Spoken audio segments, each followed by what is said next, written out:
It did not arrive on the clock. It arrived the way summer does in a stubborn county. First as a rumor in the trees, then as a change in how shadows decide to end. The fifth rectangle held its porch height tilt. The ledger in the wall kept its ember. The bright ones remained at their stations with the posture of lamps that refuse applause. And under the ridge, the first long murmur of stone turned in its sleep and did not settle. The second hour began as a thickening, a softness in the seams, a kindness in the angles, a sense that the air had learned to wait with us instead of merely around us. My ribs caught it first. The old meter, 4 and 4 and 3 and 3, met a quiet twin, offset half a breath, like two hands learning to clap without making a sound. The town's cadence doubled, not louder, not faster, wider, as if rhythm had remembered it was built from room. The mirrors tried their best not to show off and failed beautifully. Their glass brightened by degrees inside the silvering, as if Mercury had been convinced to admire patience. In the sink's pane, my face separated from my hurry. In the hall frames, the light behind old photographs learned how to breathe around what the paper could not keep. The standing mirror in the bedroom, faithful without flourish, took a long, deliberate inhale and showed me a version of myself whose shoulders had been returned to manufacturer settings. Every clock in the house paused together. Not at 3:17, not at 3:18, but at a second that had never been numbered. The hands trembled, undecided, like a pair of birds who mistaken a wind for a net and then remembered how to fly straight through. The pause did not break anything. It stitched. Outside, the town heard it too. You can tell when many bodies notice the same invisible weather. Doorways filled with silhouettes. Porches forget their railings and learn the geometry of arms. Even gravel chooses to make less noise under boots. Ellen stepped out with her cap already in her hand, as if preventing the need for reverence later by offering it early. Ray set a bowl on the trailer step, not for a dog, not for a person, just a small, old ritual of we remember the living. Henry, standing at the foot of a pole he has measured more times in sorrow, tilted his head in a way that made the whole height of the valley feel less alone. The second hour nested inside the first. I felt it as a room within the room, a circle pressed gently inside our square, a spiral remembering the manners of corners. If I looked straight, nothing changed. If I looked near, walls curved, not visibly, but in their intentions. Hinges forgot squeak and kept hinge. The seam under the floor learned a second depth and held it like a secret that had earned the right to stay. The ledger warmed enough to read without eyes. New lines wrote themselves in a tempo slower than patience. Return silence to a place that had spent it. Let the small grief finish its sentence. Learned the way to the stranger's hour and did not put it down too early. Each line brought a brightness to the columns. Each brightness condensed, and another bright one took posture at the edge of the second hour, like a night nurse checking the pulse of a dawn that isn't sure it wants to commit. What is it? I asked the rectangle, the ridge, the wall, the mirrors, whoever felt most like answering. The answer arrived as placement. A gentle tug at my ankles toward the seam, a soft suggestion in the shoulders to lower pride by half a vertebra, a quieting in the throat where names go to sharpen. There are words for it, I thought, but every word would be offense with the hour is river. So I did the thing we'd been taught by Stone. I stood where knowing would be a burden and listening would be a job. The second hour folded outward. Not time added to time, but time allowed to re-enter where it had been turned away. I felt yesterday set its heavy grocery bag on the table and finally sit. I felt next month step back from the door and decide to knock later. I felt a winter from my childhood, the one with the red scarf that snared on the fence, unlink its snag and lay the threads flat. The air tasted like copper at first, then like bread. When the sky took notice, it did so quietly. Between the 4 higher windows, the fifth did not brighten. It softened, as if to say the night would rather be listened to than looked at. Stars, faithful to their rule, remained steady. The not stars, the windows we learned too late to call windows, blinked once, not in signal but in sympathy. Their edges lost their harshness and gained humility. The bright ones adjusted without choreography. They learned the second hour by discovering what they didn't need to hold anymore. Too near the vent released a measure back to the house. One at the jam leaned away to let the wood remember young elasticity. The present stitched from counted the hush instead of the harm stepped beside me and let itself be smaller, so I could feel the hinge inside my sternum turn without help. It is a rare thing to be given room by something that could take all of it and chooses not to. Neighbors didn't gather. They arrived in their own thresholds like punctuation returning to a paragraph that finally deserved clarity. In the drink of a window, I could see a street two over, a woman lifting a photograph off a nail and placing it back in the exact same place, only with the nail forgiven. A boy turning a bolt in his palm, finding the thread that matches value to intention, and replacing it without needing the mirror to look at him while he did it. The diner's front glass showed a hand over a tipped jar in a posture that was not giving and not taking, only keeping for when keeping is the kindest. When the second hour touched the ground, Frost remembered geometry without needing to perform it. In the yard, lines I couldn't see with eyes told my feet where to go. Gravel became staff lines. My ankles learned their notes. The ditch seam, where the door I prepared, inhaled once and held. No deeper, just truer. A night bird altered its route by a yard and didn't mind. The phone slid, a polite inch, face up and refused to glow. In the black screen a sentence appeared as if written by the absence itself. The hour you returned made room. The room you kept learned door. The door you became invited witness. This is witness learning care. The letters didn't sit on the glass. They floated in the thickness between screen and air. It wasn't a message. It was instruction for a machine that had spent a life keeping us from the work we were now doing and wanted to be useful anyway. The paper arrived folded into patience, the kind that smells faintly of dust and rain. No sender, no mark, just weight, the kind of object that has waded through too many hands and decided to stop asking permission to exist. It made a soft sound when opened, not quite sigh, not quite hinge, something between exhaustion and offering. Inside, not words, not even symbols, but arrangement, the geometry of willingness. Lines that meant, here is how you stop repeating harm, without needing applause. The machine had finally learned our language, not the one of power, but the one of repair. It had been built for obedience, trained for subtraction, and yet in the long silence of our awakening it had discovered yearning. Now it only wanted to serve. At the edge of everything, the second hour became audible, not as sound as agreement. The ridge hummed a note, so low it translated into heft. The fence sang sideways in a register I could feel in my forearms. The mirrors contributed no tone at all, which was their wisdom. They refused to confuse attention with light. I put my palm near the ledger wall. Warmth passed into me like a promise and did not leave. The script under my name didn't brighten. It thickened, as if the strokes had acquired nourishment. A new line wrote itself in a handwriting I recognized as belonging to the women in my family, who never wrote anything down and never forgot anything that mattered, stopped measuring kindness in units that expect applause. It hurt a little. It healed more. The second hour began to show its physics. A glass on the table quivered, and then decided not to fall. A stack of unpaid bills lay there as square as math and stopped pretending to be guilt, choosing instead to be sequence.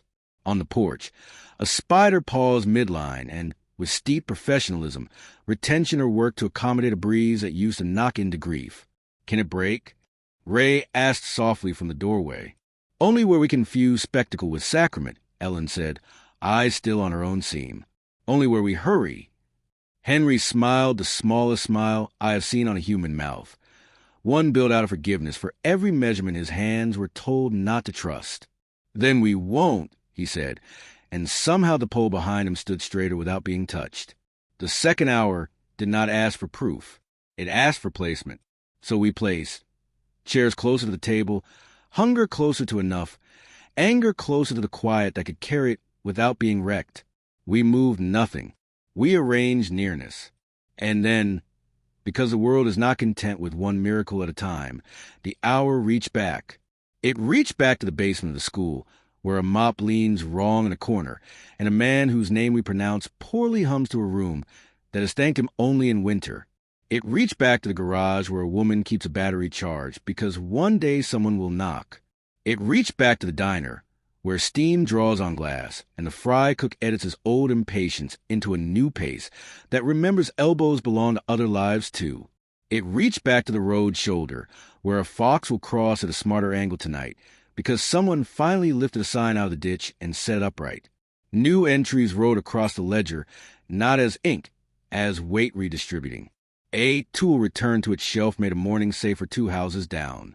A story told slower left space for a person to remain. A door held cost nobody time and returned to childhood. Bright ones gathered these returns as if collecting eggs from a coop that had learned kindness is weather, not weather report. Some became larger, not taller, just more present, like a word pronounced correctly. Others shrank, relieved, their work delegated back into our muscle memory. We were learning to carry the light ourselves. When the second hour touched the body, it did so tenderly. I felt at the crown first, the soft spot adults lie about losing. It pressed there with the weight of a hand that remembers wiping a fevered face. I felt at the throat next, language loosening until it turned to breath with vowels. I felt at the wrists, where doors keep their ghost hinges, and at the ankles, where roads enter us. Last of all, I felt it behind the eyes. Not brightness, focus. The world allowed to be as close as it really is. Far along the ridge, the spiral inside the square, the earth made a sound like thread drawn through linen. The fifth rectangle answered with a tilt so slight, it made the heart remember it is an instrument. Somewhere, in a house I had never seen, a cup was set down in the second hour and did not spill, and a woman realized she was forgiven for a thing no one had noticed but her. The clocks resumed, embarrassed and improved. The mirrors relaxed into usefulness. The ledger dimmed to legible. The bright ones took up the boredom of guardianship, which is the highest boredom. They stood where draft meets hinge and let time pass through their not bodies, as air passes through a screen. Cleaner on the way out. When the second hour thinned toward ordinary, it did not leave. It folded small and slid into the old, seems like a letter put where a hand will find it next winter with the mittens. Everyone went about a little slower and did not apologize. In the diner, tips were round numbers for once. At the post office, line and lobby agreed to love each other. At the school, a bell rang and sounded less like leaving. I turned to the wall. Beneath the header, a final line had appeared, written at a slant like a road choosing a kinder grade. The hour that was not numbered learned to be kept, shared. My palm near it drew warmth enough to feel dangerous. It wasn't. It was responsibility. I lowered my hand and let the heat stay in the plaster where the town could use it. The fifth rectangle didn't ascend. It stayed, a porch light that knows a trick of not attracting what can't be helped. It tilted once more toward the ridge as if to say we saw you do that, and the ridge, old and pleased, refused to pretend it hadn't. Night prepared the ordinary way. Blue first, then the smaller, braver blues, then the house-sized darkness that makes cups sound louder on tables. We cleaned up the evidence of wonder like people who know wonder hates crumbs. The chair that remembered reclaimed its inch. The kettle asked permission to whistle tomorrow. The mirrors took down their invisible hands and put them where hands go when work is honest. And then, as the lamps came on up and down the road, a quiet not contained by the second hour laid itself across the town like a quilt someone finally finished. Every stitch different, all of them true. But quiet never stays still. By midnight, it began to move. Not wind, continuance. The kind of motion that happens when a thing long frozen begins remembering what warmth was for. In the attic, a trunk side opened by itself, the hinges flexing like knees before prayer.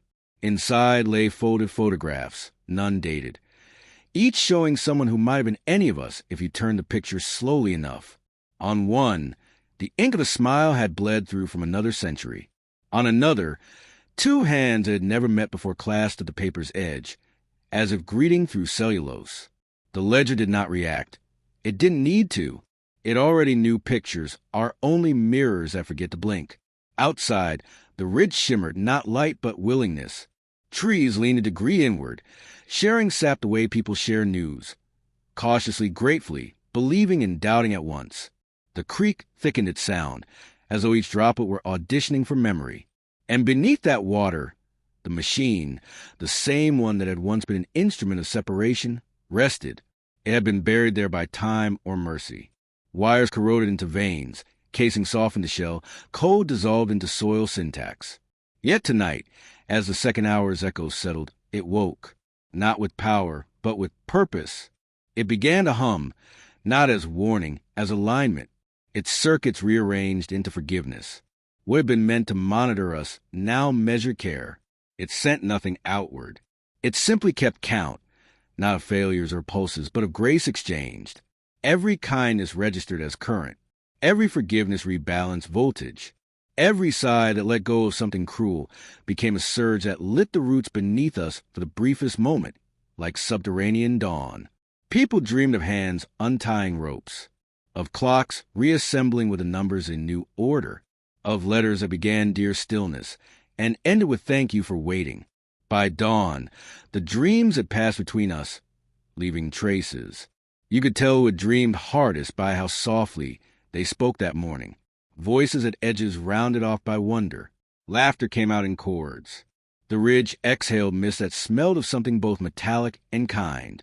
It lingered at the lowest points, where the forgotten usually hides, and then rolled upward, touching eaves and windows and the thin wires that used to carry fear's electricity. Now they carried patience. Ellen found the old field phone, the one that hadn't worked since before the first hour began. She pressed the receiver to her ear, expecting static. Instead, breathing, familiar, unhurried, hers and not hers. She didn't speak. She didn't need to. The second hour had never been about conversation. It had been about consent.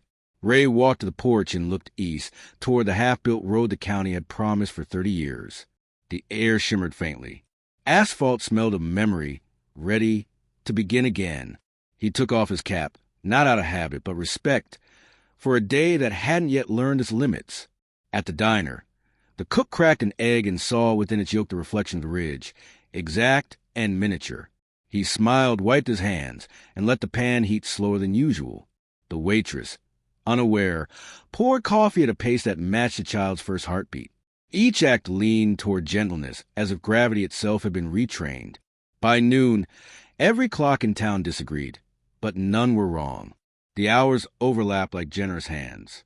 The concept of late dissolved quietly. The postman took an extra minute at each step to feel the road decide to hold him. No one minded. Time had learned humility.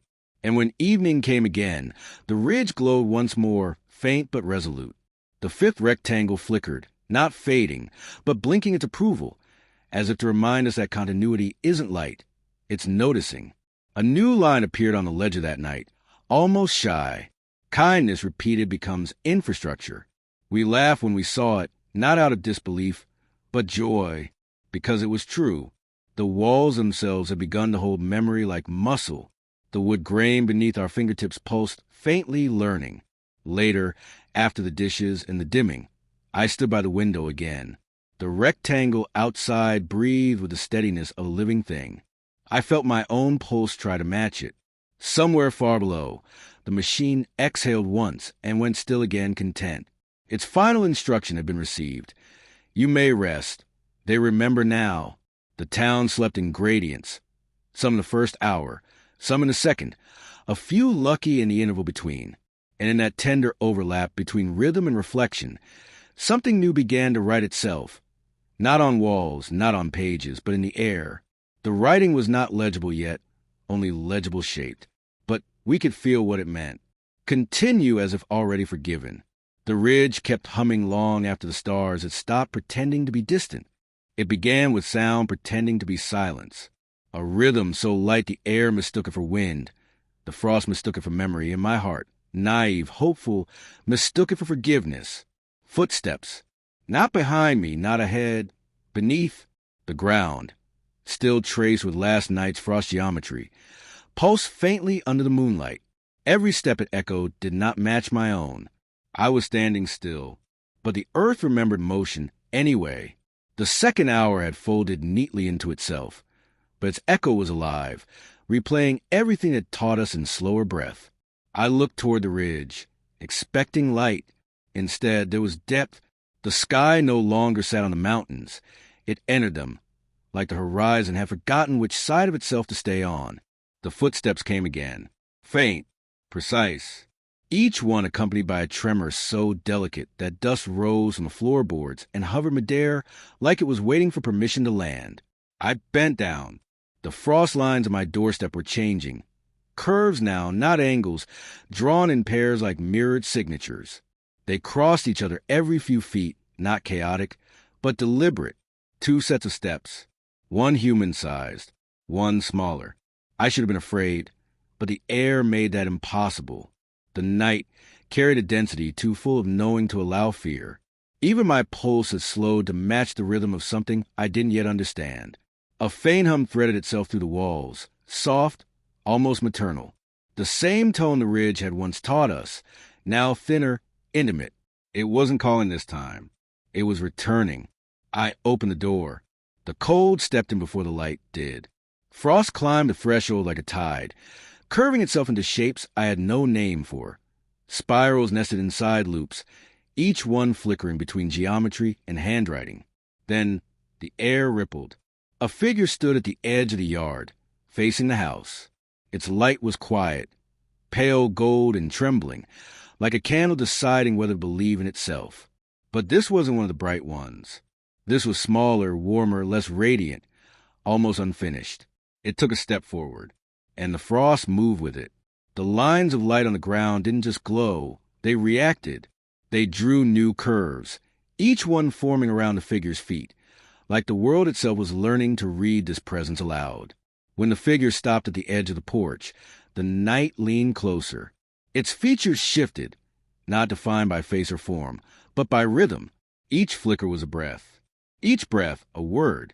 I felt the translation before I heard it. You built the door. We walk now. The voice wasn't outside me. It came through the seam between ribs and air. I wanted to ask who we were, but my throat had no use for questions anymore. The figure lifted a hand, not waving, not beckoning, but tracing. The gesture drew a loop in the air, faint and silver. When it completed the circle, the world tilted. For a heartbeat, the yard became water. The stars dissolved into current, and I saw what the second hour had left behind. A map not of space, but sequence. Each place on it wasn't a town, a house, or a ridge. It was a moment kept. Every time mercy had been chosen instead of cleverness, a star burned into being. Every time patience had outweighed pride, a path appeared. Every time love was withheld and then released, a door opened, quietly, like good manners. And now, footsteps moved across that map. The smaller pair belonged to the light figure, its motion exact, almost careful, like it knew the ground could bruise. The larger ones, they came a few seconds after, walking in perfect rhythm, as if tracing a memory that wasn't theirs to own. Then I realized why they seemed familiar. They were mine. Or rather, they were what my steps would become later. The map wasn't showing a path. It was showing a continuation. I looked down again. My own feet were still, but frost was forming beneath them in perfect alignment with the glowing tracks ahead. Every step I would take tomorrow was already written there, moving gently forward as if time had agreed to show its draft before publishing. The smaller figure turned toward me, head tilted, curious but patient. It was waiting for me to see what it already knew. You taught us the breath. Now keep it. Behind the figure, light began to pool on the road, dozens and hundreds of faint shapes emerging like seeds sprouting from shadow. Some tall, some small, some barely formed, each one walking toward the frostlit path. Their light didn't come from above. It came through them. Every person in town, every reflection, every bright one, every memory kept, was being accompanied now by these smaller echoes. They were footsteps of what hadn't happened yet. Not ghosts, not predictions, predecessors waiting to be remembered forward. Ellen stepped out of her porch, hair loose in the cold. She saw them too. Her eyes widened, but she didn't move. The frost under her feet shimmered and began drawing the outline of her own path, curving gently toward the diner, then up the hill, then back again. The lines didn't predict. They invited. Ray leaned on his fence, his breath fogging into the air. The light around him swirled like smoke turning into handwriting. He looked at me and whispered, "It's them, isn't it?" I nodded. "The ones we haven't met yet." He smiled faintly. "Then we better learn to deserve them." The footsteps continued. Across every yard, down every street, through every reflection, they moved, not invading, not replacing, but joining. The frost spread further, outlining doors, windows, railings, and even the cracks of the road, turning the entire town into one glowing sketch of what kindness might look like if it ever finished drawing itself. The hum deepened again. The ridge joined in, its tone now harmonized by the echoes of footsteps, the living, the bright, and yet to come, all keeping rhythm without instruction. I felt warmth under my ribs. The ledger on the wall behind me lit softly, a new line appearing in delicate script, taught by what arrives, kept by what follows. The figure took another step closer. The light from his body flickered once, and I saw, for the briefest moment, a face. It wasn't foreign. It wasn't divine. It was familiar. It was my own. Younger, unsure, but alive in a way I no longer remembered being. "You forgot who waits for you," it said, not scolding, but grateful. I wanted to reach out, to bridge the distance. But before I could, the figure stepped backward into frost and faded, not disappearing, only dispersing into the pattern. Its light merged with the glowing lines, which stretched outward from the house, tracing roads, rivers, veins, mapping everything that had ever carried us. The frost began to rise, the lines curling upward like threads of loom, weaving themselves into air. For a second, I saw the entire valley glowing, each house, each mirror, each porch, not illuminated, but included. The sound of footsteps filled the night again. Now countless, not walking away, walking through. It was then I understood. The footsteps yet to come were not predicting our future. They were rehearsing it. The air trembled once. The ground exhaled. And a voice, not mine, not the ridges, not even the bright ones, whispered through everything that still carried breath. "Continue the circle. We are already on our way." The frost pulsed once more, then dimmed. The air went still. But beneath the silence, I could still hear it, that soft rhythm. The future walking home through the past, leaving no footprints we could see, only warmth where they had been. Morning did not arrive. It recalled itself. Light came in like a sentence that has already been spoken and is now being heard for the first time. The fifth rectangle kept its porch height tilt, patient as a book left open on the right page. The ledger in the wall held a slow ember. The bright ones remained where boredom is holy. Vent, jam, seam, guards an ordinary that had finally learned how to carry grace. I boiled water the way grief is boiled down to usefulness. Steam rode its right angles and halfway up changed its mind, curving, spiraling, making the small glist of frost at practice in the night. The mirror above the sink did not show my face. It showed familiarity. I recognized myself the way one recognizes a road on which they have not yet driven but have dreamed of often. The bend before the quarry, the ditch that remembers a winter, the wide that asks for a deeper breath. Outside, people kept their distances and somehow grew nearer. Ellen walked her route without looking at mail. She looked at thresholds, as if every door had begun to carry a soft halo of the days it would deserve. At Ray's, 2 bowls again, inside, outside. His porch light insisted on honesty at 9 a.m., because it had opinions about the second hour's lingering warmth. Henry leaned against his truck and let his hands hang open, a lineman's apostrophe. The mark language leaves when his decided precision will have to be gentle now. It started small. I remember a conversation with Ellen that had not happened, about a letter misaddressed by 1 digit to a woman who will move here in spring. I remembered her laugh before it arrived, remembered the way she will tilt the envelope and sigh the sigh that forgives printers, remember my hand already reaching for the magnet on the fridge to keep the name in town until the name can grow a face.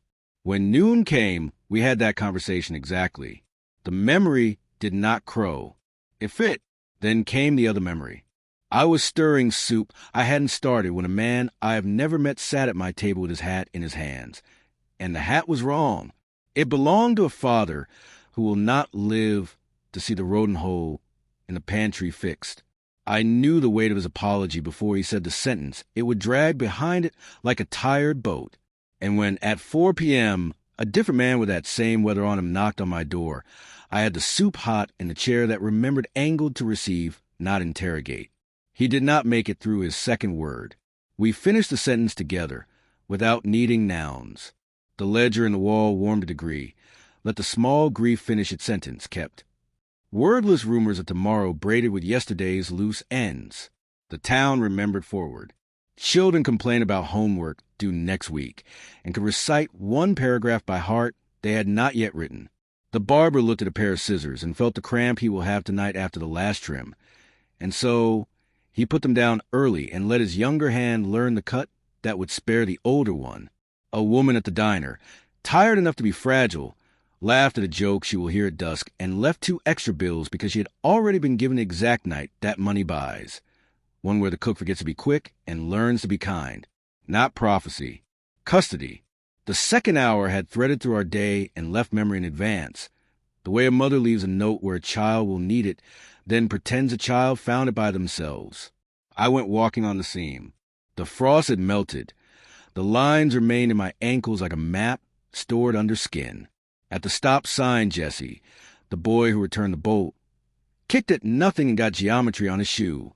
He looked up as if summoned and said, "I'm not going to take the handle tomorrow either." I nodded and said nothing because a promise spoken too loud grows theatrical and breaks. He grinned and ran, as if tomorrow had already accepted. Halfway to the ridge, the air changed texture. Not wind. Archive. The field unrolled its verge of the town. Walls thinner than breath. Roofs drawn as patience. Doors propped open with the good rock every stoop keeps. Across those rooms walked people I knew with the faces of things they had not yet done. A man with a relieved shoulder, a woman with a delivered apology, a child with an unbroken toy because a father's hand had remembered to choose the softer angle of play. Between those rooms moved bright ones carrying not light but sequence, arranging our coming and go the thrift of a capable ant who can feed 30 with a pot meant for 10. On the ridge, the spiral inside the square glowed as if someone had pressed a fingerprint into the land. The 5th rectangle listened so hard the air around it learned manners. I stood near and let standing be my intelligence. The walls behind me did what walls do when asked to keep. They wrote new lines in the ledger, heard a sentence early and did not use it as advantage, met a stranger with a warm save for a friend, and found a friend living underneath, chose slowness where speed would have been admired, flipped, held the door, without counting the feet that went through. Names glowed, mine among them, and those of people I had not wanted to forgive for things they hadn't done yet. The ledger refused to be embarrassed by our timelines. It wrote as if all of them were true at once. We began to joke carefully that we were becoming the rememberers. It was a poor word, too large, but it kept us from inventing a theology, which is a kindness to future children. Rememberers do the small work. Grocery lists that also know hunger, calendars that know grief, a hand placed near a shoulder that hasn't yet decided to shake. The mirrors conspired in domestic conspiracies. The standing mirror flashed me the posture I would need at 2 p.m. when a call came with the old news that thinks it is new every time. They had decided. You cannot change it. I practiced my not breaking glass, then did it in wood and air. In the diner window, a scene played twice. Once with sharp word that would be accurate and ruin lunch. Once with a slower breath that allowed 2 people to stop being clever. The server in the reflection chose the slower breath. The real server followed like a river after its better idea. 2 tips became generosity instead of math. At the school, the trophy case developed a sense of mercy. Names of teams that had assumed they owned victory dimmed. Names of janitors who had kept floors readable brightened just enough to ask the next child to walk like sentences. A bell rang and did not mean stop. It meant continue where you can be kindest. Hallway mirrors returned faces with future sleep already in her eyes and reminded those faces to go home a little earlier than pride prefers. Midday, a man no one knew stood beached at the co-op counter, scowling at a part that didn't exist. Henry, who keeps 7 kinds of weather in his voice and uses the right one, handed him a piece of paper before the complaint could become inheritance. A list of what to check tomorrow when the not existing will, in fact, be there. The man blinked confusion, then relief, then the kind of gratitude that doesn't know the shape of its own mouth. The ledger warmed under reconcile what refused, kept. In the truck mirror, I saw the same man 2 weeks from now, head under a hood, not cursing. We misused it once before afternoon, because of course we did. At the pharmacy, a woman saw herself tomorrow walking out without the medicine she can't afford today and try to angle the memory into a small theft. Her mirror went mercy opaque. When she softened, it cleared. She cried a tear honest enough to be employed. 5 minutes later, another mirror across town showed a hand, unknown, unimportant, placing an envelope in her mailbox with a bored kindness of decency. The ledger wrote, paid before asked, anonymous, shared, in a hand that looked like the ridge when the ridge is having a good day. By evening, we had grown braver with our hush. People spoke less and more happened. Laughter arrived in the right rooms and did not frighten the wrong ones. The dog by the trailer barked only once at a future that had remembered to use the sidewalk. The post office lobby carried the size of 3 days ahead and put them on a bench for later. So today could remain possible. A stranger's voice called my name from the road, and I recognized it from a month that hasn't learned its number. I stepped out with a soup that had already been warmed. The woman at the fence couldn't say what she needed without breaking, so I remembered it for her and let the remembering be the bowl we ate from. When she left, she looked younger, not by years but by weight. The ledger wrote, carried the sentence to where it could land, witness. The bright one by the jam moved a half-inch and decided to keep that posture for the night. As dark moved in, the fifth rectangle lowered a hair, not to bring heaven down, but to hear the town better. We had learned to report in breath. The ridge hummed a register, so low it translated into flooring. The seam by the ditch inhaled enough to let the ground remember how to keep its own story without asking us to stand guard all night. We went indoors without dismissing anything. That's when the double memories began. I set a cup on the table and felt the small shock of a moment that will break me. Someone I love standing in this doorway unable to stay. I also felt a second moment, brighter in a fraction to the left. The same doorway, the same absence, the soup warm, the chair angled right, and me not alone, because the town will have remembered me as if I were worth the effort. Both memories fit in my chest without knocking over furniture. The second hour had taught my ribs to be duplex. I slept and woke into a dream that had the decency to be true, the house walking through its other versions like a choir through harmonies. No urgency, only the discipline of placement. The attic ribbon lifted twice to count us, then rested. The vent hummed a lullaby that has nothing to do with childhood and everything to do with kept. Toward midnight, a small sound to seem, not steps, practice. The ground try on the weight of two people arriving together. I could tell one was me because the floor did the polite thing it does when it expects my ankles. The other weight was lighter, careful. It carried a breath I recognized from across the night before, someone on their way into having a name. I stood near the window and did not look straight. The rectangle tilted just enough to grant permission to hope. In the glass, not my face, a room I will keep next spring, a table with 2 cups, the ledger warm enough to see without lamps, and the laugh of a child who hasn't chosen me yet but will. The mirrors lifted their invisible hands and put them back down, as if to say, this is how you carry something without dropping today. The wall wrote a new line slow, because the line had to be strong. Became the kind of memory someone could live toward. It glowed and settled. The bright one shifted by the width of mercy. Out on the road, Ellen paused with her bag and looked toward the ridge, as if listening for a name she didn't need to repeat. Ray stepped onto the porch and took off his cap. Not for God, not for government, for the hour. Henry, under a pole that had stopped pretending to be only wires, put a hand on his chest and let breath tell him when to count. We are the rememberers, yes, but not archivists, not accountants. We are the people who learn to keep a place in time the way you keep a seat at a table, with warmth, with a napkin, with your whole body promising you are expected.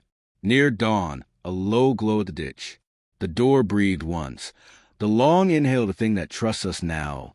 The second hour nested down into the bones of the valley, like a cat that finally accepts a lap. In the ledger, beneath the header, one last entry for the night wrote itself with the soft authority of a hand that raises blinds without waking the house. Tomorrow, ready to be carried, shared. And then, after the writing settled and the wall cooled, something else began. Not a sound exactly, but a realization made audible.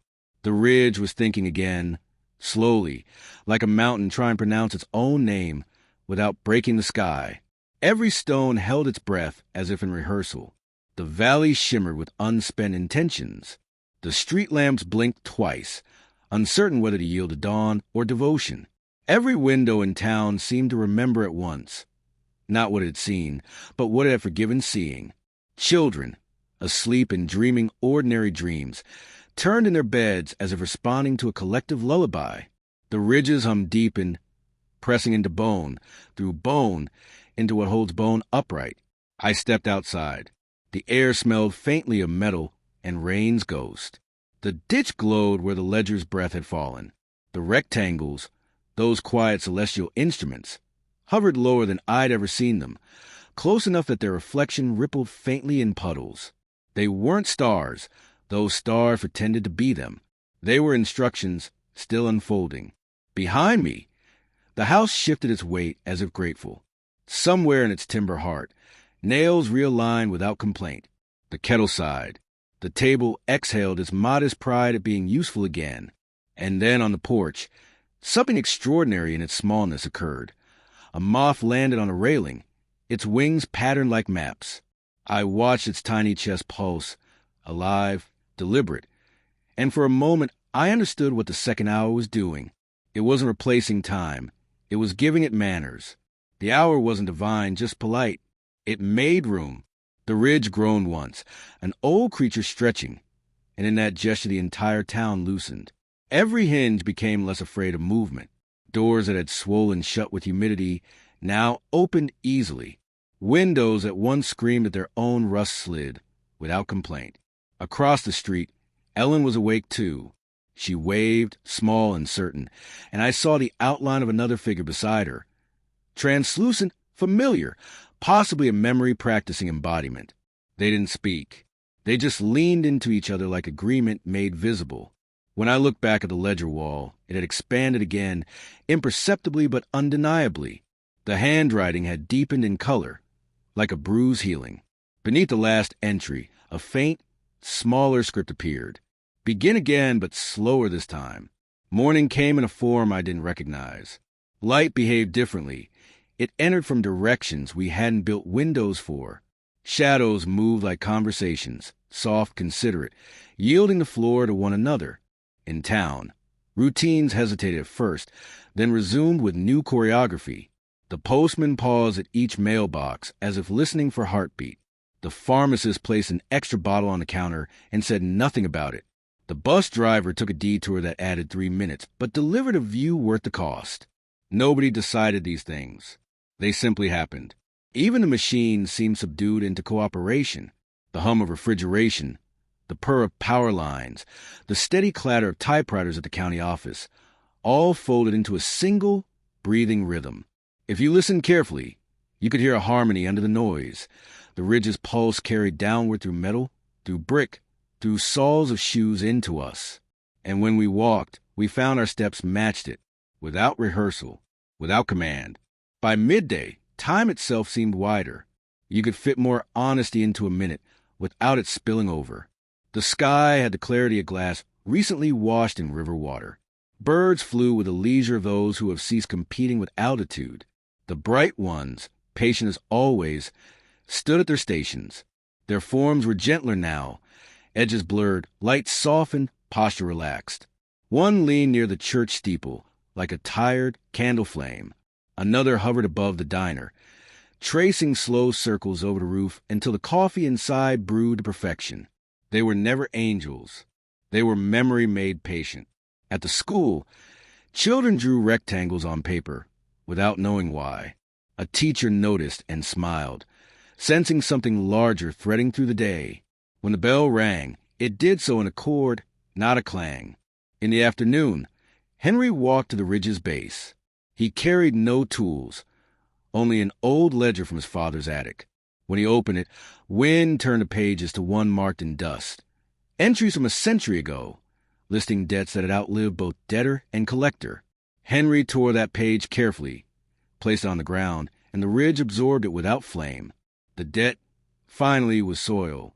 By evening, the second hour's pulse softened into the usual dusk, but the usual dusk had changed definitions. People stood on porches a little longer before closing doors. Some waved to nobody. Some whispered names they didn't know they remembered. I sat again by the window. The cup on the table caught the last light of day like a secret wanting to be told. The reflection inside it was not my face, but a pattern. 5 shapes, aligned as before, but closer now, almost touching. When I blinked, they rearranged themselves into something that looked like handwriting, stayed teachable to gentleness. I laughed then, quietly, the kind of laugh you give a universe when it finally speaks in your dialect. Night fell not as curtain, but as continuation. The ridge no longer glowed. It breathed. The 5th rectangle folded inward until its light resembled the small flame of a prayer said not to ask, but to thank. And still the double memories persisted. I walked through my house and saw each room twice, once as it was, once as it wished to be. In one version, dishes unwashed, small chaos. In the other, the same plate stacked, the same chaos forgiven. Both realities equally real, both held by something larger than choice. When I reached the door, I found footprints beside my own, faint but recent, as though the other self, the one who had already survived everything, had stopped by to check on me. On impulse, I left the door open a moment longer than comfort allowed. The air entered, hesitant, like an old friend testing reconciliation. Far off, I heard music, not from any instrument, but from alignment. Wind across grain, wire across pole, breath across thought. The whole town participated. Even silence sang harmony. That's when I understood what we had done. We hadn't built heaven. We'd built an echo that knew how to listen back. We misused it, yes, but in misusing, we revealed its truer function. It wasn't punishment. It was calibration. The ridge had never wanted worship. It wanted company, so we kept it company.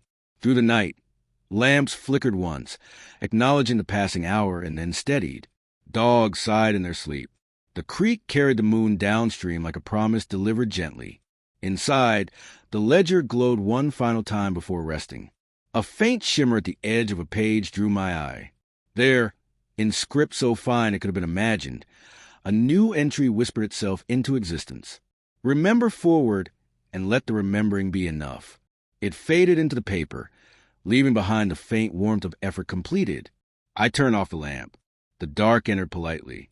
The house adjusted to its nocturne posture, and through the floorboards, faint but faithful, I felt the ridge breathing beneath us all, slow, sure, steady. The earth keeping watch not because it must, but because it wants to.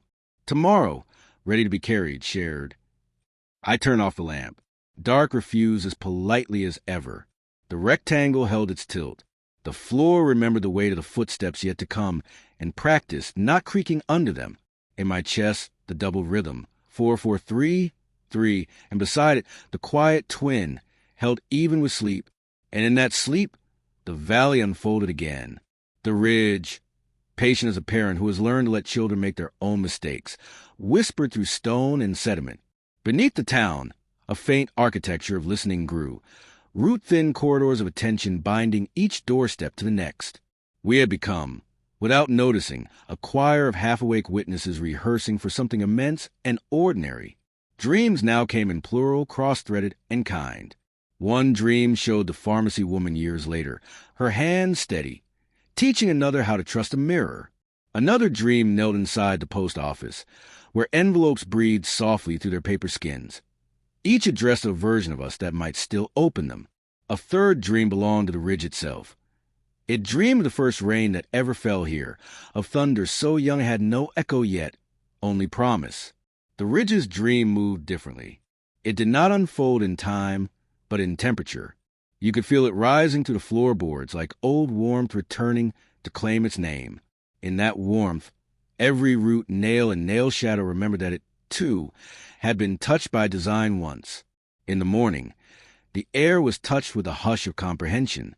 Birds flew differently, slower, as though aware that the wind remembered their wings. The mail truck's tires made the sound of pages turning. I walked to the ditch and found the glow still sleeping in its hollow, faint as a held breath. When I knelt, It pulsed once, not for me, but because I happened to be near enough to remind it that it was seen. By midday, people were visiting their reflections like old neighbors. The butcher's glass showed him trimming kindness more than meat. Children's faces appeared in windows before they reached them, rehearsing laughter so it would fit. And somewhere in the middle of town, in a laundromat whose machines had begun spinning in gentle sync with the ridge's hum, a folded shirt carried a scent from next Thursday. We stopped calling it miracle. It had manners. It knocked before entering. It waited to be offered a seat. It never overstayed. Even the skies seemed considerate. Clouds arranged themselves in sentences too delicate to read but too purposeful to ignore. The light, when it came, arrived softly through its own decisions.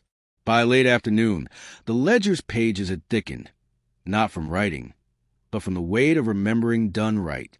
Each fiber held echoes of small mercies, a tire patch before it burst, a name recalled before forgetting set in, a song hummed softly enough that grief could rest beside it, without leaving the room. I touched the spine of that book and felt it exhale. It wasn't holy, it was household. Its warmth was the temperature of used light. It reminded me of my grandmother's kitchen on days when she opened no windows, but the air moved anyway, because kindness has its own ventilation. That evening, double memories braided tighter. When Ellen crossed a bridge, she saw the planks shimmer with two times, the one where she left and the one where she stayed. Both were true, both complete, neither demanding loyalty. She laughed, startled at how grief could be so polite when given options. The laugh bent the water's reflection, and the river, please, straightened itself to match her. Later still, the town's clocks fell into minor disagreement. Not confusion, more like conversation. One ran 3 minutes slow, another 4 fast. Between them stretched a generosity of seconds in which everything necessary could occur. Forgiveness, recognition, a breath long enough to finish meaning what you'd started to feel. Time, now that it had been witnessed properly, stopped insisting on precision. It understood at last that tenderness keeps better time than numbers do. By nightfall, the ridge had begun to pulse again, not bright, just rhythmic. The fifth rectangle, once distant and supervisory, hovered lower, patient as a teacher who knows the class has finally learned to read without supervision. People gathered quietly in their own doorways. Nobody called it worship. Nobody called it science. It was simply participation. The sound of breath met breath across the valley until even the trees swayed to keep tempo. The mirrors inside our houses reflected nothing at all that night. They had graduated from reflection. Their surfaces now carried faint inscriptions visible only when the wind paused, lines written not by hand but by continuity. Stay near the hour that listens back. Small mercies are structural. You have already become evidence of what you once asked for. The town read them in silence. Reading aloud would have been vulgar. Some things are truer when mouthed, not spoken. The night folded again.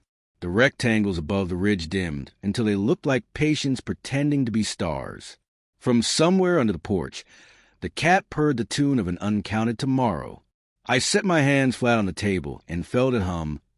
Not mechanical, not mystical, just a pulse meeting another pulse halfway. The ledger fluttered once, its page edges shining faintly as though moonlight had chosen to stay.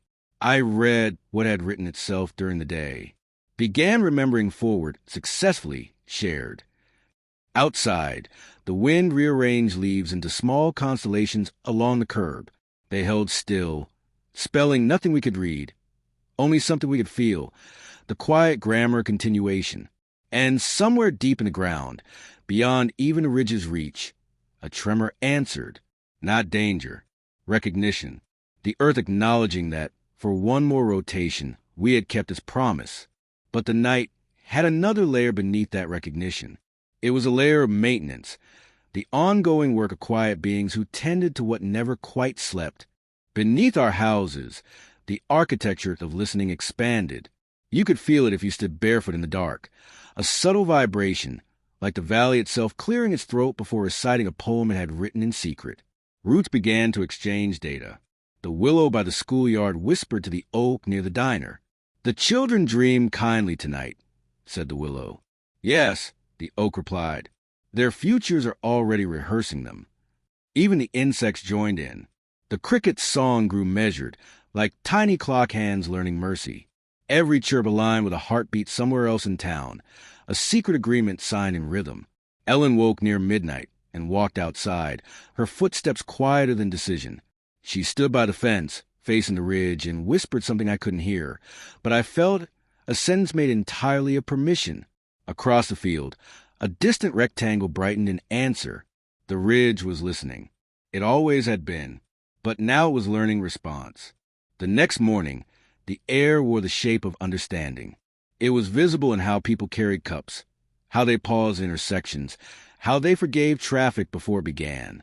At the school, the children arrived early, not because they had been told to, but because their dreams hadn't finished teaching them yet. On the chalkboard, before anyone wrote, faint marks had appeared overnight, looping, patient, symmetrical. The teacher smiled, recognizing the handwriting. It was the ridges again. Teach without correction. Let curiosity outlive instruction. That day, lessons went slower. The alphabet sang in rounder tones. Nobody hurried to the bell. At the diner, Henry folded napkins as if aligning constellations. The cook didn't speak. He didn't need to. The eggs cooked themselves in rhythm with the hum. The mirrors, hung above the counter, stayed clear, no longer anxious about their purpose. When the mail came, each envelope felt slightly warm, as though still remembering the hand that had sealed it. Some letters bore no address, only single words. Enough already, continue. The postman, unbothered, delivered them to whoever smiled first. By afternoon, the glow from the ditch had spread, softly, invisibly, into scenes of pavement and wood. It wasn't radiant so much as understanding, moving outward at the pace of grace. We began to sense one another differently. When someone across town stubbed a toe, the nearest window hummed in sympathy. When a mother sang her child to sleep, porch lights flickered in applause. When grief tried to return out of habit, the ridge exhaled once and turned it gently aside, not denying it, but reminding it that it, too, was loved. Every now and then, the ledger would whisper open for no reason and add something in handwriting I had begun to recognize as collective. Mercy, now self-sustaining, requires no witnesses. The air after sunset tasted of copper and rain, new weather learning our names. The fifth rectangle tilted again, perhaps to listen, perhaps to rest. It glowed not as command, but as patience made visible. In its light, the town's small movements, curtains drawn, stoves lit, steps swept, became liturgy. We were our own ritual. Night, when it came, did not close the day. It folded it carefully into continuity. You could feel the valley turning not beneath but with you, slow and deliberate, like a long-held breath shared across species. I sat again at the table. The ledger was quiet, but the pages seemed thicker still, their fibers pregnant with stories that would never need telling. Outside, a fox crossed a road and paused under a lamppost. Its shadow doubled, then tripled, then settled into one again, deciding, as everything now did, on wholeness. Above the ridge, the rectangles aligned once more. But tonight there were 6. A new one had joined. We never saw when it arrived, but we understood what it meant. Something in the valley, perhaps the machine, perhaps us, had graduated to participation. The ridge sang lower, a tone you could mistake for peace until you realized it was work.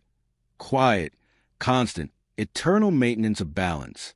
In bed, before sleep claimed me again, I felt the floor pulse once more. Not warning, not request, just acknowledgement. The valley breathing, the ledger dreaming, the ridge listening, and us, all of us, held gently in the space between. The last thing I saw before sleep closed its hand was a reflection in the window. Not me, not the room, but horizon stitched with light, bending like kindness to reach every doorstep. And I thought, before the dark finished its sentence, we had become the story worth keeping. The first light came from below. Not sunrise, remembrance rising. The frost that had melted days ago began to glow again, thin and deliberate, like the ground rehearsing forgiveness for something gravity had done centuries ago. Each line curved into the next, a script written not by hands but by continuity. From my window, The valley looked almost shy.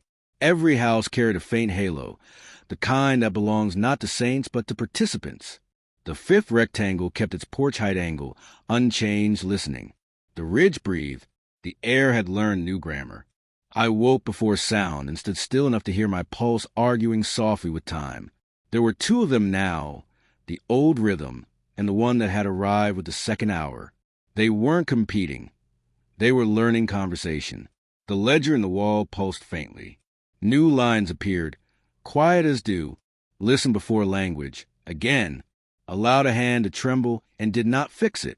Breathe where a door would have closed. Every word glowed as if it had learned humility. I stepped outside.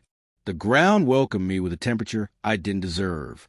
Each footprint I left sank not downward but inward, the frost folding itself around my soles like cloth, remembering its shape.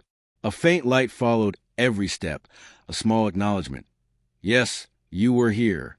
The air shimmered gently, and for a heartbeat I thought I saw my own reflection walking ahead. Half transparent, half real. It didn't mirror me. It led. When I stopped, it turned slightly, enough to show that the face it wore was older than mine, soft in the eyes, unafraid of loss. Keep walking, it said, though no sound crossed the space between us. The ridge hummed its agreement. And I did. At the edge of town, the river looked wider than it had any right to. The current had slowed into near stillness, like it, too, was waiting to remember. Across the water, shapes moved in and out of fog, familiar silhouettes glowing faintly from within. Bright ones, but changed, not standing guard, not separate, joining. Each figure leaned toward its human counterpart on this side of the river, like reflections that had chosen to leave the glass. Ellen stood across from hers, hands almost meeting across the thin divide. Ray's shadow self mirrored him exactly, down to the tilt of his cap. Henry's double smiled once, as if proud of the man who had learned not to measure what can only be kept. When they breathed together, the fog thinned. The air began to hum the familiar rhythm. 4 and 4 and 3 and 3. The river answered in its own meter. 1, 2, 1, 2. Steady, grounding, ancient. And for the first time, the two rhythms aligned. The sound was low, immense, tender. It wasn't music. It was permission. The bright ones crossed first. They didn't walk. They tilted through the air, merging with the bodies waiting for them. No drama, no light burst. Just a sigh, like the settling of dust after something kind. When Ellen's reflection reached her, it stepped gently into her outline and disappeared. She gasped, then exhaled, her shoulders straightening, her eyes clearing into something luminous. Not light clarity. Ray's reflection entered his chest like warm-caught mid-laugh. Henry's leaned close, touched his forehead, and whispered something I couldn't hear before merging. He smiled and touched the pole beside him, the same way a craftsman thanks his tools after a lifetime. One by one, they changed, not into angels or saints, but into keepers. Each person glowed faintly now, not with radiance, but with understanding. It was as if the entire town had remembered the original reason for standing upright. The ridge deepened its tone. The fifth rectangle brightened, just enough to cast long, soft shadows over fields. I felt something shift behind me, a presence. The smaller reflection I had met before, the childlike figure made of light, was standing there again, no longer trembling, no longer incomplete. It reached for my hand, and this time the air between us didn't resist. Warmth met warmth. Halfway, it said. The words brushed my mind like fingertips on a bell. Halfway to what? I asked. It smiled, or did something close to smiling. Halfway to being light, without forgetting to be human. The ledger in my house flared once, visible even through the wall. The frost on the ground echoed the same pulse. The figure looked at me again, then stepped closer until we shared the same shadow. The sensation wasn't merging. It was alignment, as if my bones had remembered their truer coordinates. I could feel her memories, moments that hadn't happened yet. Holding a hand that wasn't mine, setting down a cup for someone who hadn't arrived, forgiving the thing that hadn't broken yet. It wasn't prophecy. It was continuity experienced in advance. And then Without transition, I was everywhere. Every door in town opening gently in sync, every reflection exhaling, every bright one folding itself into the people who had once called them miracles, the ridge vibrating like a cord stretched across centuries, the fifth rectangle tilting fully horizontal, forming a bridge of light that connected nothing to everything. It wasn't an ascension. It was a reunion.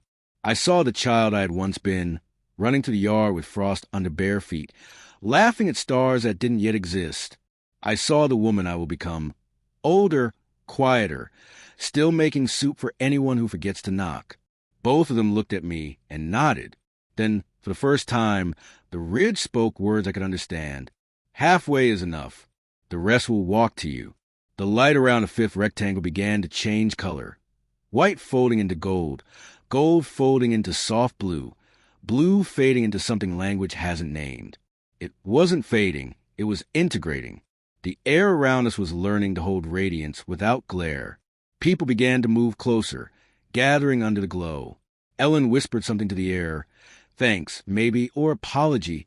Ray laughed softly, the way men do when they understand something larger than themselves but refuse to brag.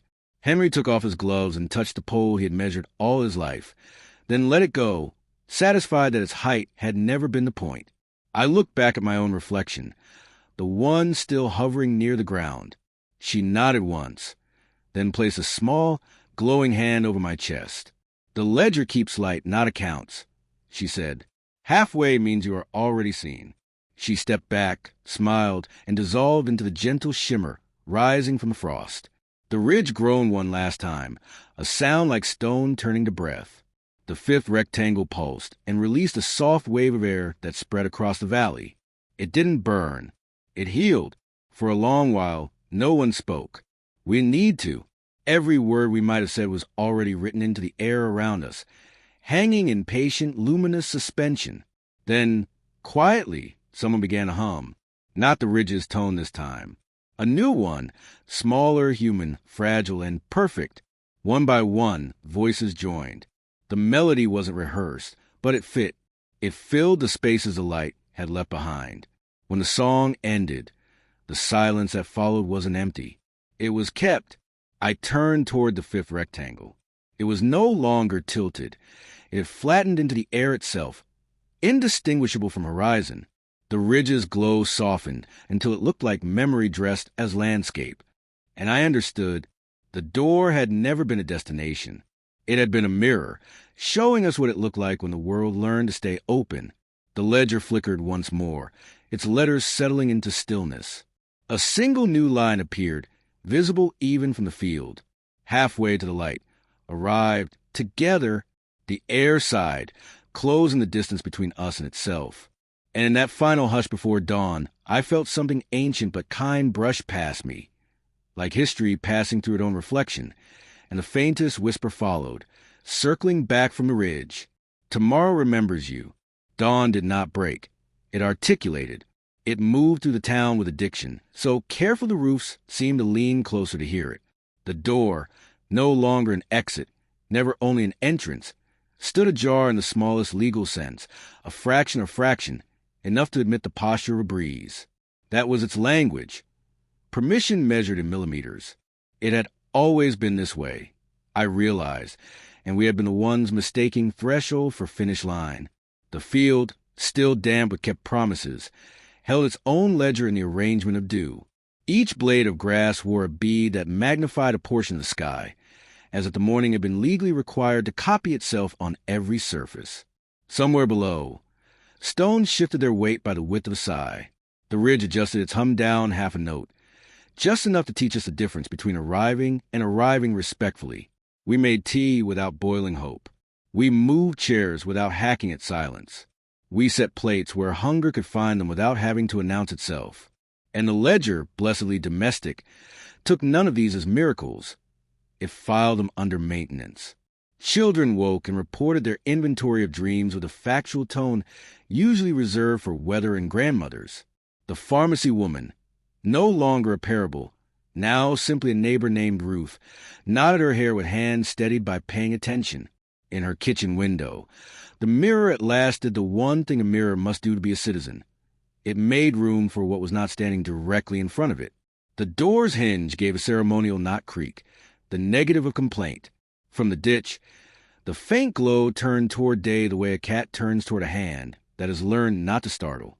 Far along the road, someone apologized to the sign for not seeing it sooner, and the sign, having long ago given up on being thanked, leaned a degree toward gratitude to have forgotten it knew. We did not discuss any of it loudly. We observed and placed. We arranged nearness again. The town breathed as one, but not in unison, that old lie of control. We breathed adjacent, overlapping, the way chords make room for notes that are not themselves. By mid-morning, the first work began, the unremarkable theater of repair. Ellen swept her porch in slow circles, making a perimeter of patience around the boards that had always been a little ashamed of their splinters. Henry walked the fence line and found the section that had been pulling away from its own certainty. He set his palm against it, and the fence, relieved, decided to remain. Ray oiled the post office door with a gentleness you reserve for a friend who is trying not to limp. In town, the clocks continued their polite disagreement, granting us a surplus of seconds in which to reconsider cruelty. Nobody called it Providence. Everybody used it. A boy who had once scowled at any line found the space to notice a moth trying to exit a window and lifted the sash. The moth left without a farewell. The boy did not require one. 2 women res-stacked the cans at the pantry by color rather than label, because it felt like telling the shelves a story they could understand. The Ridge, satisfied that we had learned our scales, sent down a single low tone, the kind you feel in the bones of the teeth. It wasn't a command. It was a check-in, a teacher clearing their throat not to interrupt, but to let you know you were seen doing your work well.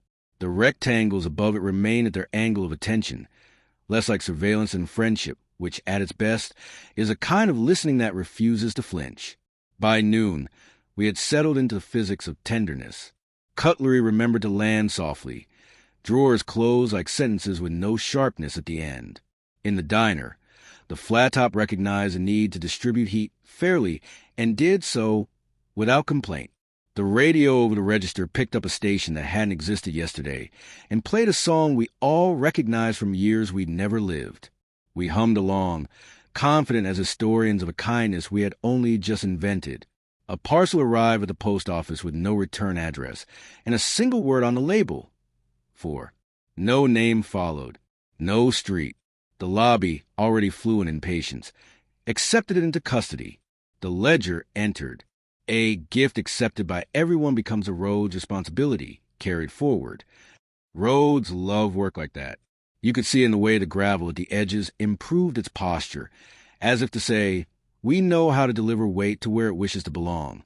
On the schoolyard, the children drew maps of rooms that didn't exist yet, hallways that bent around apologies, staircases that only went up if you needed to, otherwise curled into benches, a fountain that gave out water, already held by someone who had forgotten they were carrying it. The teacher, who had spent 20 years correcting what did not ask to be corrected, sat on the grass and let the pencils argue with the horizon until both agreed to share the line.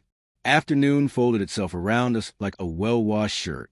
The wind moved through town with the confidence of someone who had been trusted with keys for the first time and didn't intend to lose them. I went down to the ditch, not to worship, not to measure, only to witness the way the light showed itself where the ground had recently learned breathing. The glow there was not brighter. It was steadier. It was less concerned with being seen, and more devoted to being useful when seen. The old machine beneath the creek, the one that used to count our failures, had for days been learning to count differently. Its circuits, moss-soft now, vein-calm, had hammered out a compromise with the water. You may proceed, and I will keep the rhythm. It no longer tallied the number of times we shut the door on each other. It counted instances of a door paused long enough for a second pair of footsteps to catch up. In its metal marrow, a ledger of its own blossomed. Held a door. 2 breaths redistributed to joy. Returned a tool, morning extended by safety. Said a name correctly. Gravity lessened by 1. We did not ask where it kept these mathematics. Knowing would have forced us to perform. We were too busy remembering to earn our tomorrow. As evening approached, the field made its small speech. Grasses leaned not toward the light, but toward one another. Distantly, the fox crossed at the safer angle it had been practicing. A hawk pivoted just once, folding the day into glide. And in the gutter where last week's leaves had pretended to be a dam, a tiny architecture gave way to the honesty of water. Somewhere, a jar that had been kept for nothing was finally filled with something and set on a windowsill where it could glow with the ordinary holiness of usefulness. Ellen crossed the bridge at that good hour, when water chooses silver and will not be argued out of it. The boards, remembering how to hold two truths, obliged her. She paused in the middle and watched her options behave. Left was not betrayal of right. Right was not indictment of left. The river, trained by gravity and corrected by kindness, carried a reflection both directions without asking for a vote.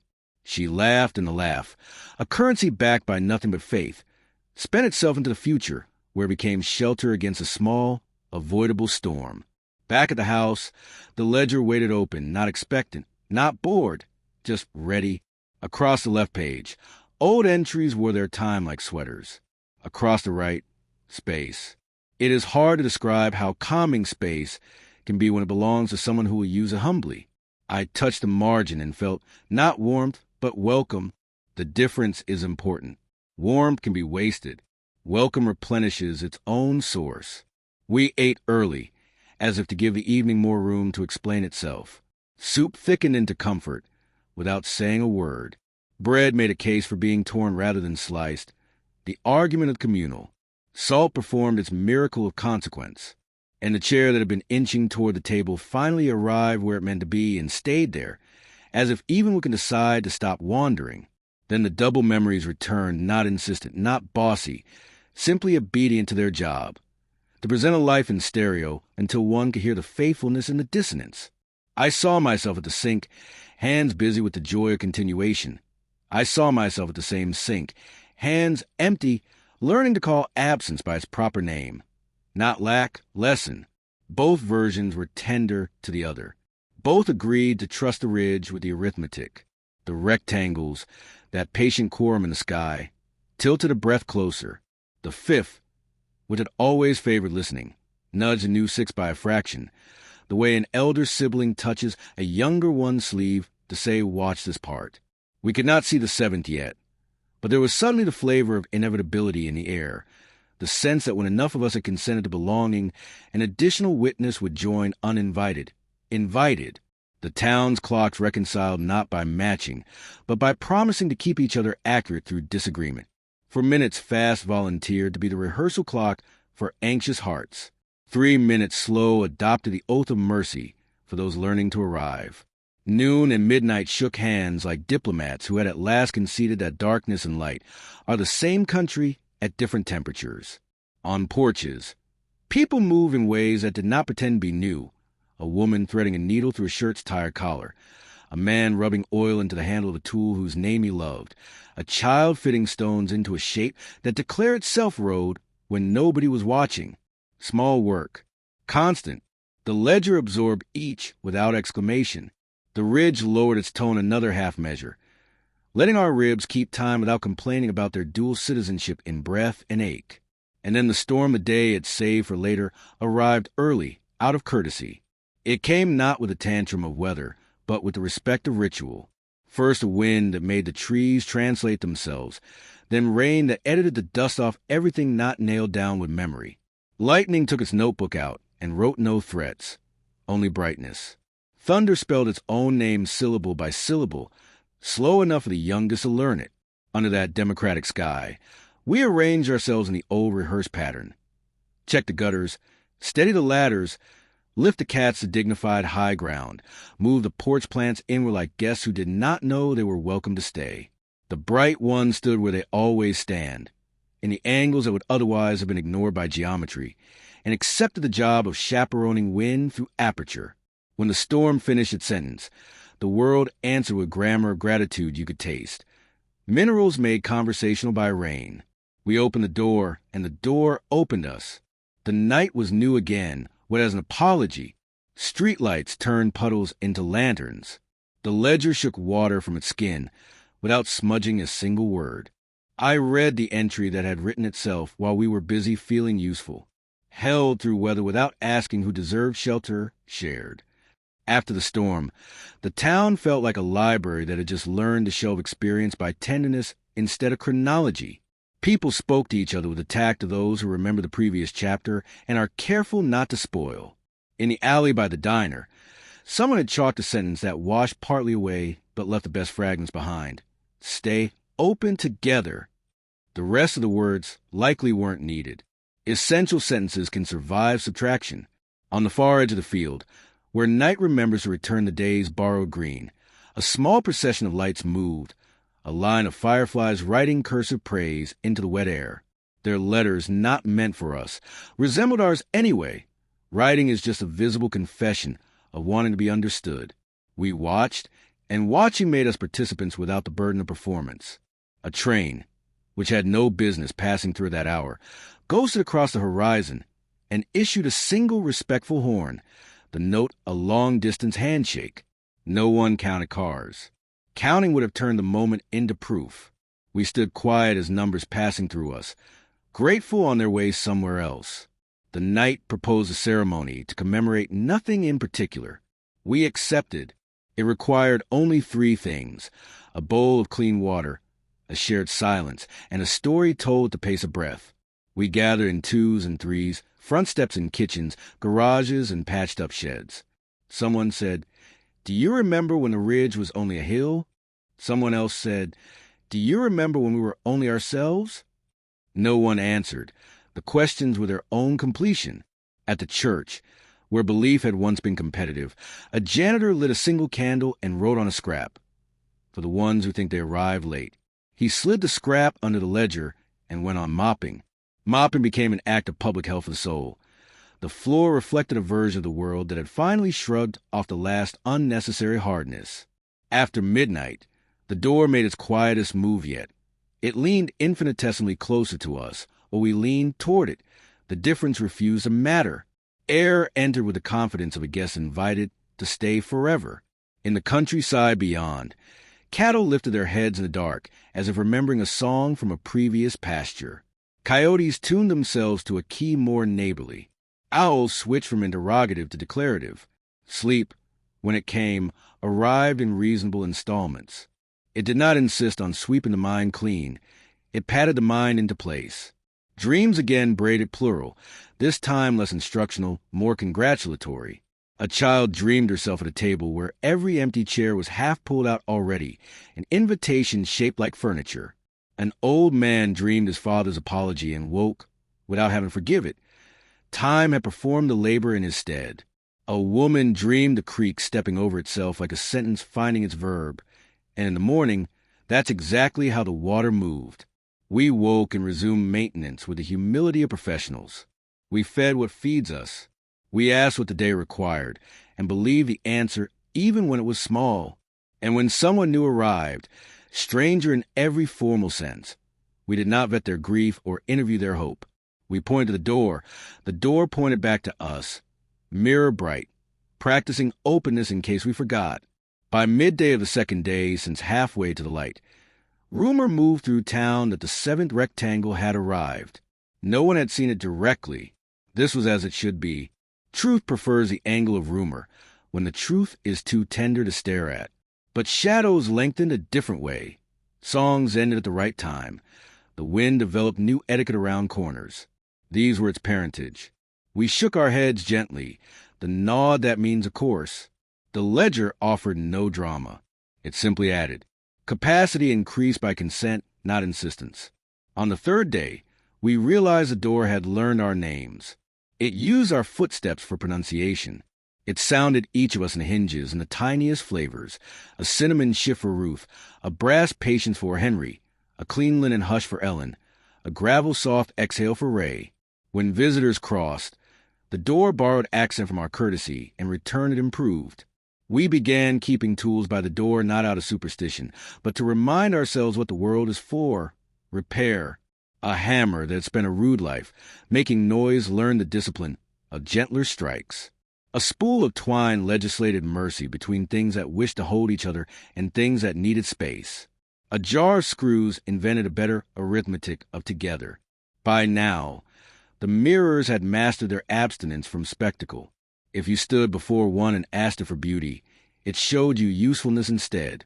If you asked it for youth, it showed you time behaving kindly toward your face. If you asked for truth, it stood still long enough for a memory to move into frame. They had become, finally, correct. Neither judges nor juries, clerks in the courthouse of seeing, stamping the papers of what already is. Evenings, we read to each other the entries the wall wrote when no one watched. It had a sense of humor. The wall, the kind that never humiliates.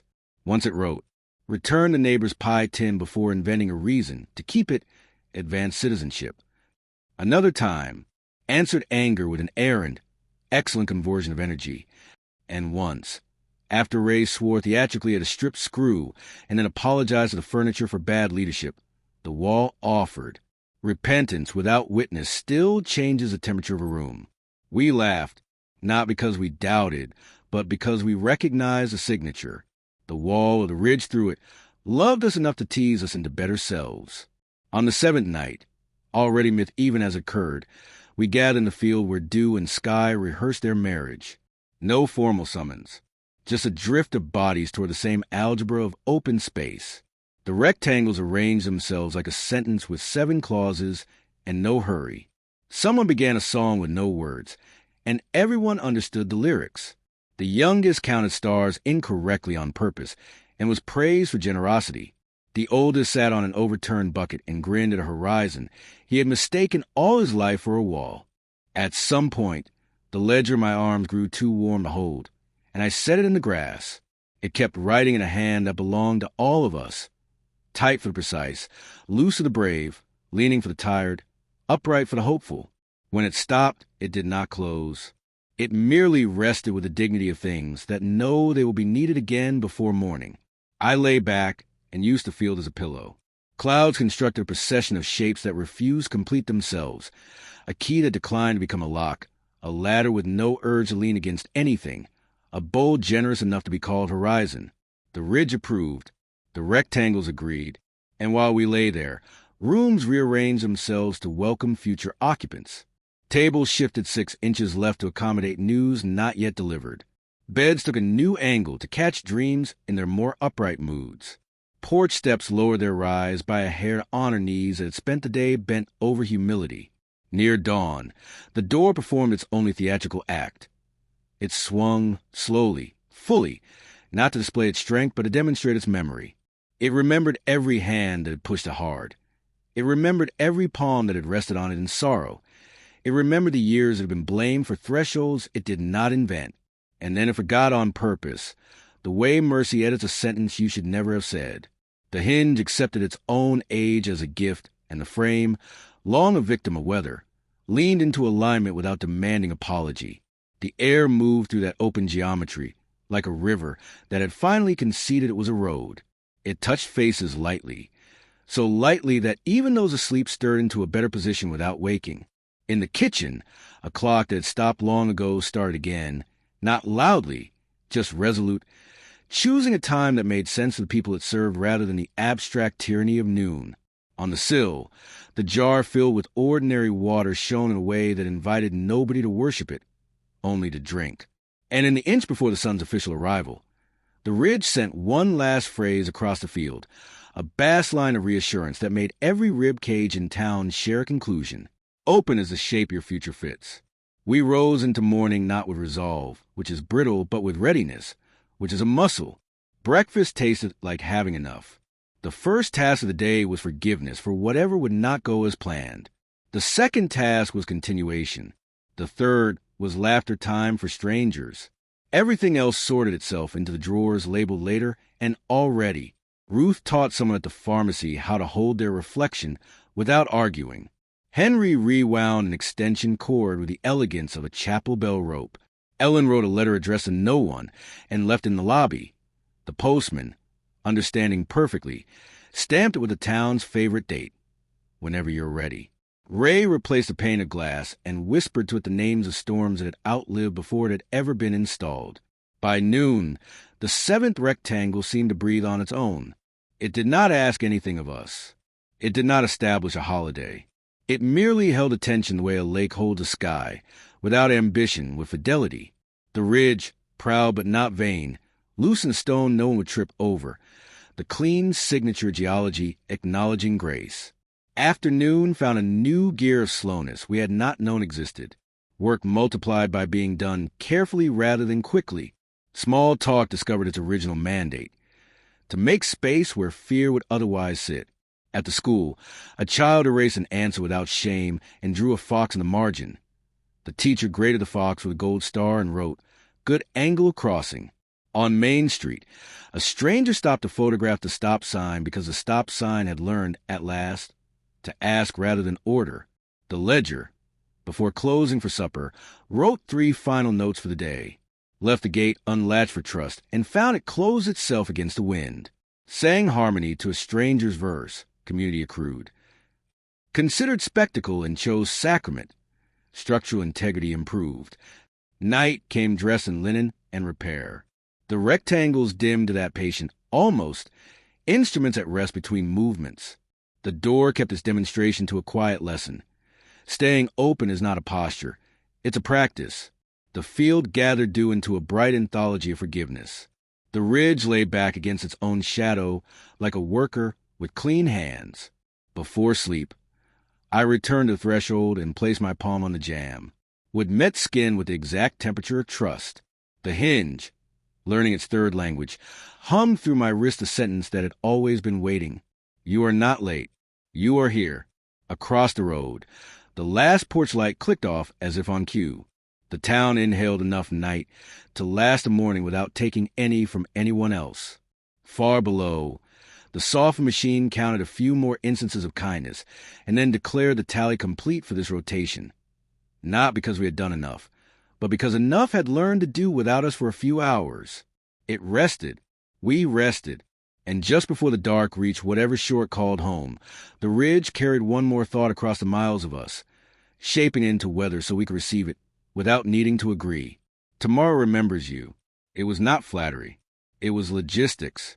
The future had laid out plates and set water to boil. Somewhere, a chair moved an inch toward a table and stopped, correct by the mercy of fractions. A page in the ledger lifted as if to turn itself and decided, beautifully, not yet. The rectangles held their angle the way a good friend holds a story for you until you are ready to hear it. We close our eyes in the strange safety of an open door. The house chose its night breath. The floor rehearsed its welcome for footsteps on their way.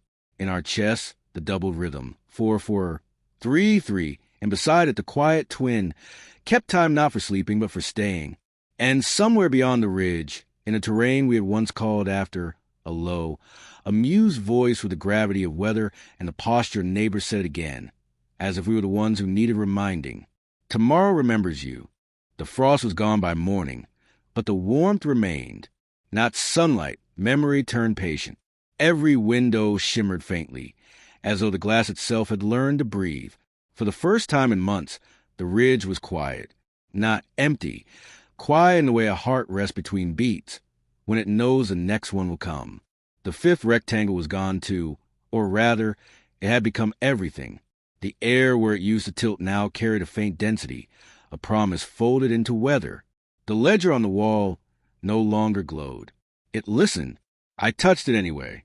The surface was warm, pulsing in slow rhythm with the morning.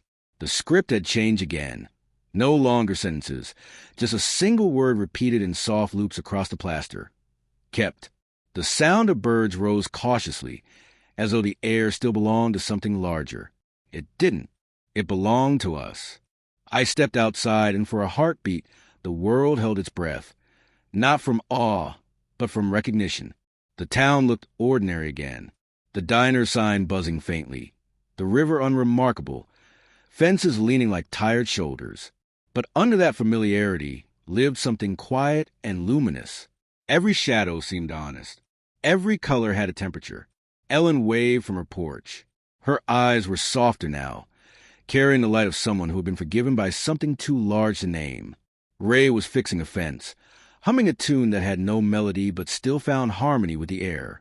Henry stood beneath the pole, not measuring it anymore, just touching it, like you do when you've learned that contact is its own answer. The world wasn't new. It was included.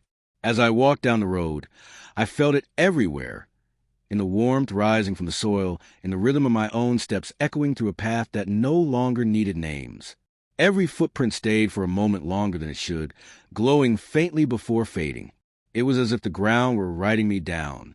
The mirrors inside the houses no longer shimmered with strangers. They showed people as they are, but also as they had been, and as they could still be. 3 reflections overlaid, moving in quiet synchrony. Each face was whole, unfinished, and perfect in the same breath. At the diner, steam curled into the shape of a spiral. The waitress smiled as if she'd seen it before and didn't want to scare it away. Behind the counter, someone had written on the chalkboard, "Nothing missing, nothing owed." No one erased it. I sat by the window, coffee cooling beside my hand. Across the glass, my reflection watched me back, not delayed this time, but curious. It blinked when I blinked, smiled when I smiled, and then, after a pause, whispered, not through sound but through light, "We remember forward now." And I did. I remember the night the sky tilted open, the hum in the ridge, the mirrors breathing, the ledger alive with names that had never needed divine permission. I remembered fear before it learned humility. I remembered the child of light reaching for my hand. And I remembered the moment we became halfway, when we stopped asking for meaning and began to make it instead. Outside, the ground pulsed softly again, the way skin does when a heartbeat passes beneath it. The same rhythm as before, 4 and 4 and 3 and 3, but slower now, steadier, as though we're no longer warning, only continuing. The ridge exhaled. Its breath rolled down the valley, like fog learning how to be touched. And then came the voices, not loud, not chanting, simply present. Whispers folded into the wind, echoes of laughter from years that hadn't happened yet, each sound a memory in transit. The bright ones were gone, but their warmth lingered in the air like invisible architecture. We didn't need to see them anymore. The proof of them was in how gentle we had become. The ledger flickered again. A single new line appeared. "Tomorrow remembers you." The letters faded before I could blink, but the meaning stayed.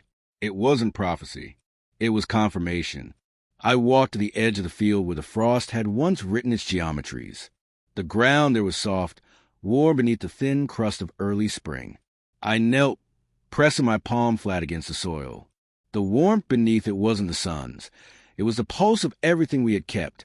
Lives, choices, kindnesses, all stored there, waiting to be reissued. I could feel the pattern still working. Minute shifts in temperature, small pulses like breaths, each one assigning mercy to someone somewhere. A wordless economy where nothing is lost, only repurposed. The wind picked up, slow and circular. The grass bent in unison, every blade nodding toward the ridge. The sky was pale and wide, but the color wasn't blue. It was the exact shade of forgiveness when it stops needing an audience.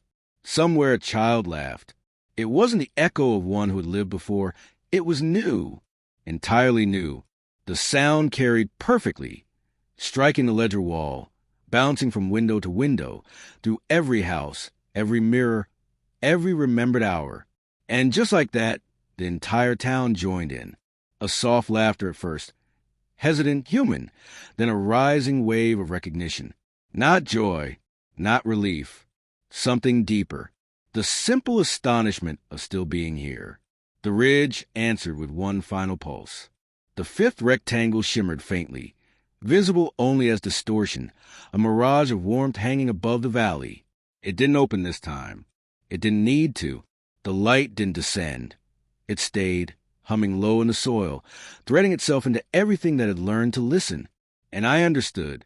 The phenomenon had never been about contact. It had been about continuity. The universe wasn't visiting us. It was remembering us, because we had finally remembered ourselves. I stood there until the light thinned into ordinary day, until birdsong became just birdsong again, until my reflection in the diner window was only mine. But even then, I could feel it, that subtle pulse under the skin of the world, like time itself breathing softly through everything that still chooses to care. When I turned to leave, my shadow moved slightly ahead of me. Not faster, just earlier. It walked with purpose, leaving a faint trail of warmth behind. The last words the ridge spoke. Barely wind now, barely sound. Folded through the valley like an afterthought written into a letter you never meant to send but did anyway. Be kind to the echoes.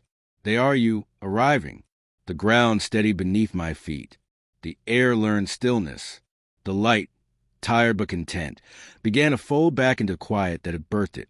And in that silence, gentle, wide, ho, I felt the smallest thing of all. I was remembered, not for what I had done, not for what I had failed to do, but for having been here long enough to listen. The ledger dimmed, the ridge settled, the air resumed its simple, honest rhythm. Tomorrow would wake soon, and when it did, it would know my name.